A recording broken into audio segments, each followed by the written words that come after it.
Nakushukuru sana. Sasa na mimi nashukuru sana kwa ujio wako.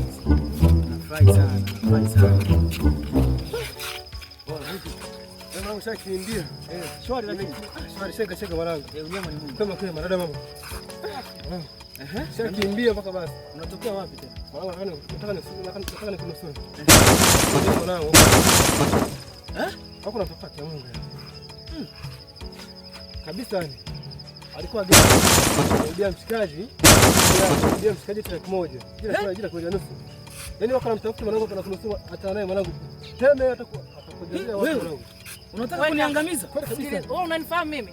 Upo serious tunachokizungumza lakini? Mungu wangu, utaangamia. Achana naye mwanangu. Unataka kuniangamiza Nasema hivi, watu wako wanakuja speed huko. Mwanangu unajua unanichanganya? Sasa kuchanganya nitajijua mwenyewe. Yaani kumbe ushapora watu kwa unakuja kwangu unaniomba nauli. Yaani wewe nataka nikupe, unaomba nauli, nataka nikupe sasa hivi nauli alafu unaniambia kwa hiyo umemwamini yule? Lazima nimwamini. Yaani unaniomba hela wakati unaangalia hela. Kweli? Unaona ni halali hiyo?